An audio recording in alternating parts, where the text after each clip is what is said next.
નમસ્કાર, હું નીરવ ગાંધી પીટી ન્યૂઝમાં આપનું સ્વાગત છે। જોઈએ આજના મુખ્ય સમાચાર।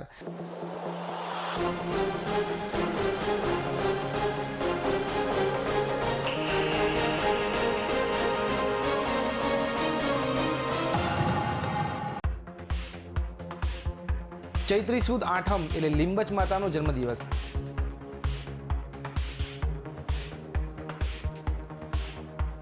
લીંબચ માતાના સ્થાપના દિનને લઈ યોજાયો નવચંડી યજ્ઞ।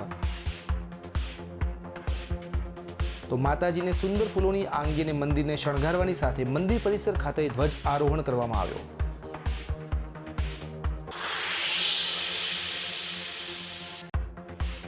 ભગવાન શ્રીરામ નવમીને લઈ ભક્તો દ્વારા કરવામાં આવેલી છે તડામાર તૈયારીઓ। ભગવાન જે રથમાં બિરાજમાન થઈને ભક્તોને દર્શન આપવા નીકળવાના છે તે રથને આપવામાં આવી રહ્યો છે આખરી યોગ। તો રામનવમીના દિવસે ઘરની ઉપર કેસરી ધજા ફરકાવી ભગવાન રામની આસ્થાના દર્શન કરવા કરાયો અનુરોધ। જોઈએ આજના સમાચાર વિગતવાર।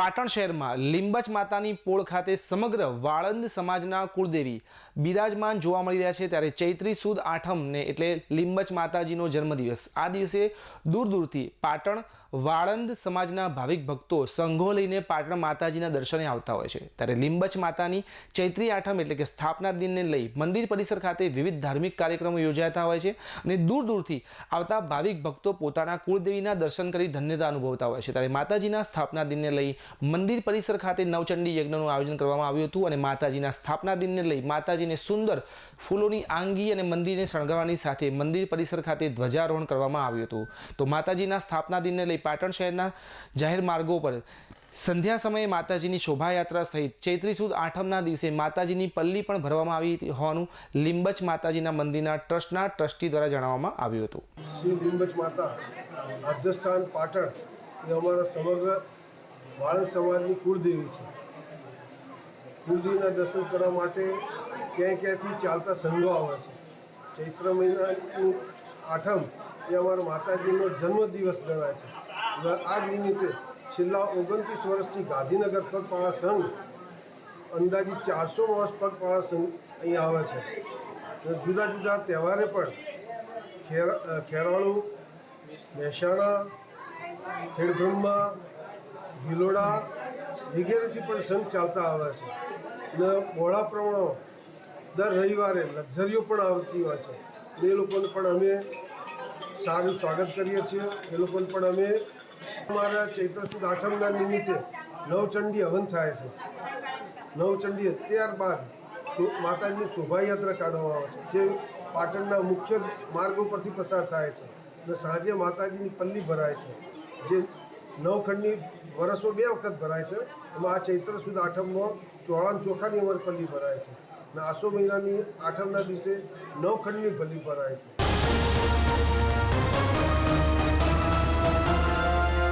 પાટણ લોકસભા બેઠકના ભાજપના ઉમેદવાર ભરતસિંહ ડાભીને મત આપવાની અપીલ કરતા બેનરો શહેર સહિત લોકસભા મત વિસ્તારમાં લગાવ્યા હોય। આ બેનરમાં ચૂંટણી વિભાગના નિયમ પ્રકાશનનું નામ ના હોય, આદર્શ આચાર સંહિતાનો ભંગ થતો હોવાની રાવ સાથે કોંગ્રેસ ચૂંટણી વિભાગમાં ફરિયાદ કરી છે। કોંગ્રેસની ફરિયાદ આધારે ચૂંટણી વિભાગે તપાસ શરૂ કરી છે। પાટણ લોકસભા બેઠક ઉપર ભાજપના ઉમેદવાર ભરતસિંહ ડાભી દ્વારા ભાજપના કમળના ચિહ્ન સાથે મતદારોને મતદાન કરવા માટે આહવાન કર્યું હતું। જાહેરાતના મોટા બેનરો શહેરના વિવિધ જાહેર રસ્તાઓ પર તેમજ લોકસભા મત વિસ્તારમાં ઠેર ઠેર લગાવ્યા છે।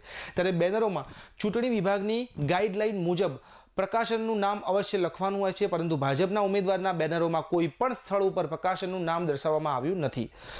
પ્રકાશકના નામ વગરના જ બેનરો જાહેર સ્થળો પર લગાવી દેવાય છે। આ બેનરો દ્વારા ચૂંટણી વિભાગની આદર્શ આચાર સંહિતાનો ભંગ થઈ રહ્યો હોય સત્વરે ચૂંટણી વિભાગ દ્વારા આ અંગે તપાસ કરી કાર્યવાહી કરવા અને જાહેર સ્થળો પર પ્રકાશકના નામ વગરના આ બેનરો ઉતારી દેવાની માંગ સાથે કોંગ્રેસ દ્વારા લેખિતમાં ચૂંટણી વિભાગને ઈમેલ મારફતે ફરિયાદ કરી હતી તેવું કોંગ્રેસ પ્રમુખ ભરત ભાટિયાએ જણાવ્યું હતું। આચાર સંહિતા નોડલ ઓફિસરે પી જોશી દ્વારા જણાવવામાં આવ્યું હતું કે કોંગ્રેસ પક્ષની ફરિયાદ મળી છે। આ બાબતે ખુલાસો પૂછી આગળની કાર્યવાહી કરાશે। ભારતભરમાં અત્યારે ચૂંટણીનું પર્વ ચાલી રહ્યું છે। આ ચૂંટણી પર્વની અંદર ચૂંટણી પંચના નિયમ પ્રમાણે કોઈપણ રાજકીય પાર્ટીએ કામગીરી કરવાની હોય છે. પરંતુ પાટણ લોકસભાની વાત કરું તો પાટણ લોકસભાના નગરપાલિકાના વિસ્તાર હોય કે આરએમબી સ્ટેટના કે ગ્રામ પંચાયતના વિસ્તાર હોય એની અંદર ભારતીય જનતા પાર્ટીના જે બેનરો લાગી રહ્યા છે એ બેનરો નિયમ વિરુદ્ધ લગાવવામાં આવે છે. જે બેનરો જે લગાવવામાં આવે છે એમાં પ્રકાશક તરીકે કોઈ પણ પાર્ટીનું નામ લખેલ નથી. મારી વહીવટી તંત્રને વિનંતી છે કે આ પ્રકાશક ન લખેલું નામની મંજૂરી કઈ રીતે મળી? મંજૂરી મળી તો અધિકારીઓ સ્થળ તપાસ શું કરીને અધિકારીઓ શું જોયું? પહેલો એક પ્રશ્ન એ છે.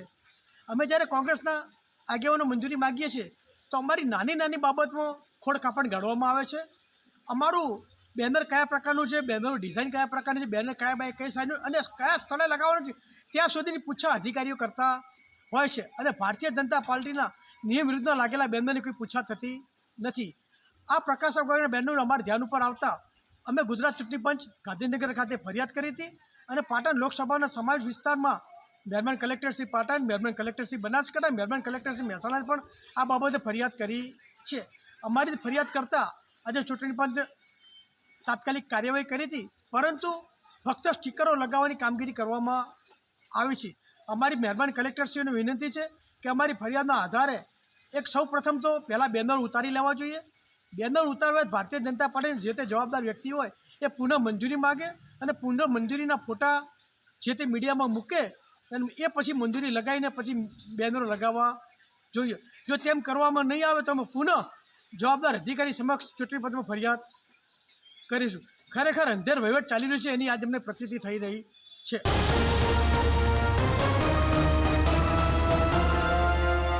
પાટણ શહેરના લીંબચ માતાજીની પોળ ખાતે સમગ્ર વાળંદ સમાજના કુળદેવી શ્રી લીંબચ માતાના બિરાજમાન થયા છે. ત્યારે ચૈત્રી સુદ સાતમ અને આઠમના દિવસે દૂર દૂરથી સંઘ દર્શનાર્થે આવતા હોય છે. ત્યારે મંદિર પરિસર ખાતે વિવિધ ધાર્મિક કાર્યક્રમોનું આયોજન કરવામાં આવ્યું છે અને તેના ભાગરૂપે ચૈત્રી સુદ સાતમના દિવસે લીંબચ માતાનો 56 ભોગનો અન્નકૂટ કરવામાં આવ્યો હતો. આ અન્નકૂટ ભરાતા મોટી સંખ્યામાં ભાવિક ભક્તોએ માતાજીની સાથે સાથે અન્નકૂટનો અનેરો લાવો લીધો હતો.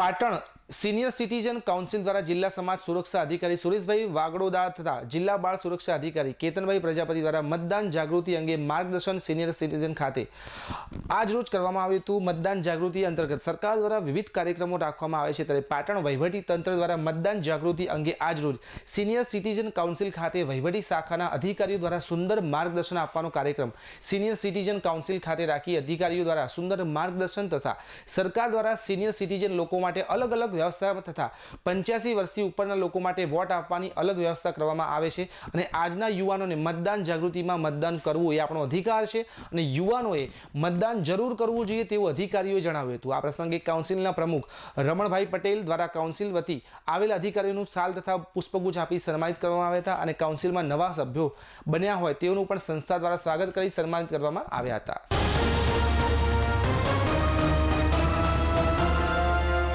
પાટણ એલસીબી પોલીસે રાધનપુર પાસેથી વિદેશી દારૂ સહિત 4,01,564નો મુદ્દામાલ ઝડપી પાડ્યો. વિદેશી દારૂ ભરી લાવવા માટે બુટલેગરો અપનાવી રહ્યા છે અવનવી મોડ્સ ઓપરેન્ડી. ટેમ્પામાં ચોરખાનું બનાવીને વિદેશી દારૂ ભરી જતો હતો ટેમ્પો. રાધનપુરથી ભાભર તરફ જવાના રસ્તા પર પ્રેમનગર ગામના પાટિયા પાસે નાકાબંધી દરમિયાન પાટણ એલસીબી પોલીસે વિદેશી દારૂ ભરેલો ટેમ્પો ઝડપી પાડ્યો.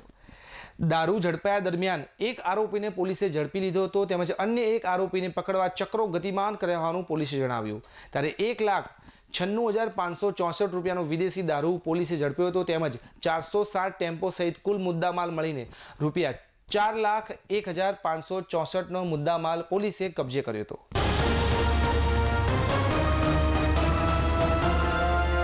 પાટણ શહેરમાં અંબિકા શાક માર્કેટ ખાતે આવેલા F1 Shriram fruit and vegetable નામની દુકાનમાં ગત રોજ રાત્રિના સુમારે શોર્ટ સર્કિટ થવાના કારણે આગ લાગી હતી.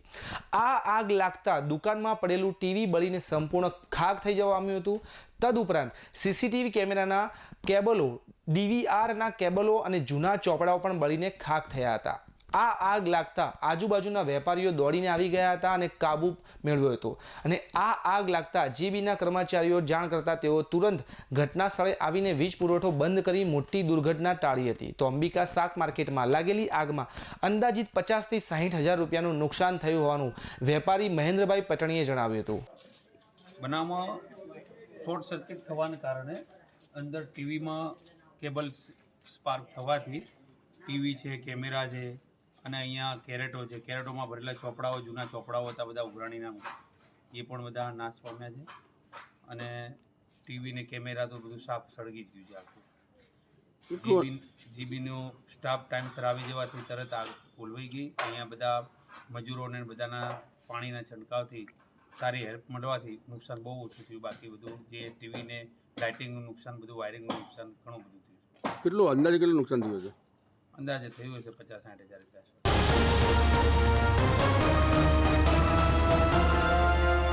ભગવાન શ્રીરામના જન્મોત્સવની પાટણ શહેરમાં શહેરીજનો આતુરતાથી રાહ જોઈ રહ્યા છે. ત્યારે ભગવાન શ્રીરામના જન્મોત્સવ એટલે રામનવમીના હવે ગણતરીના કલાક બાકી રહ્યા છે. ત્યારે શ્રીરામનવમી રથયાત્રા સમિતિ દ્વારા શહેરના સિદ્ધનાથ મહાદેવ ખાતે ભગવાન શ્રીરામ જે રથમાં બિરાજમાન થઈને નગરચર્યાએ દર્શન કરવા નીકળવાના છે તે રથની તડામાર તૈયારી શરૂ કરવામાં આવી છે.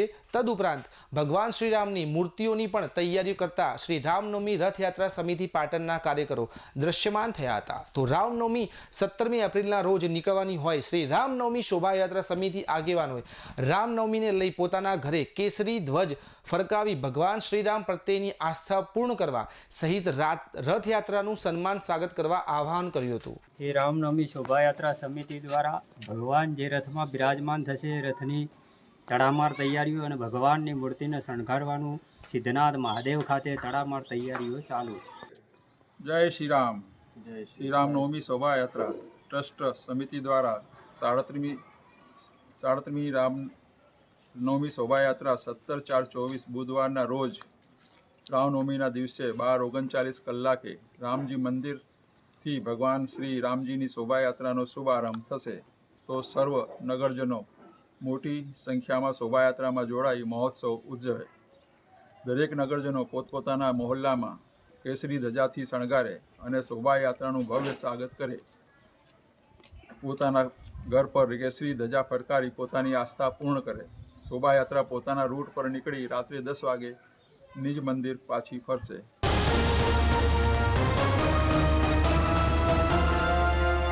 સમાચાર પૂર્ણ કરતા પહેલા આજના મુખ્ય સમાચાર પર ફરી એકવાર નજર.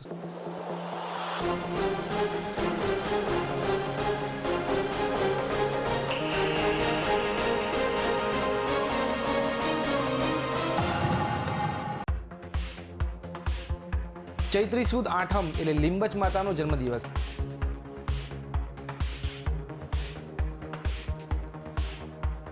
લીંબચ માતાના સ્થાપના દિનને લઈ યોજાયો નવચંડી યજ્ઞ. તો માતાજીને સુંદર ફૂલોની આંગીને મંદિરને શણગારવાની સાથે મંદિર પરિસર ખાતે ધ્વજ આરોહણ કરવામાં આવ્યો.